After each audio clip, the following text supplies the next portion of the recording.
Good morning mga kabukid. Bali ngayon nag-ano tayo? Naglilinis dito sa talong natin. Yun. So bali yung mga damo-damo dito sa gilid dinaano natin. Tinatanggal. Din ito, bali nagtatanggal sila ng damo. Dito naman yun, nag-a-apply ng abono. Pakain muna sa talong natin. Bali yung mga bunga na hindi natanggal, so ngayon pinagtatanggal namin. Yun. So yung iba, bali next week start na yung harvesting natin. Ayan, medyo may bunga na.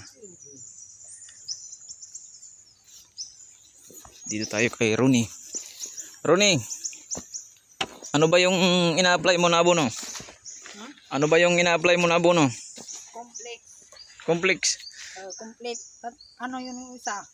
Yung pula, ano ba yun? Yung pula? Kalimutan ko eh. Moriet. Moriet. Moriet, yun. Yun yung ginaano natin, nilalagay natin sa talong natin. Oo. So para mas tumibay yung mga bulaklak at saka mas gumanda. Yan po. Kaya nilalagyan natin ng ng complete. Ito yung chief manager namin dito sa farm. Si Ronnie. Ay, ba? Siya yung taga dito ng abono, taga timpla. Ito naman yung chief assistant sa kabila. Bali chief assistant, matindi na yung mga posisyon nyo. yan naglalagay rin yan ng abono. So bali ngayon nakafocus kami dito ngayon sa paglilinis kasi malapit na tayo mag-start mag-harvest para hindi dalawin ng mga kaibigan nating insekto. Yan, yun yung insekto na yun. May insekto doon, dalawa.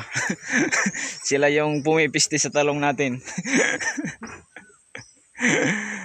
Nagkakatago.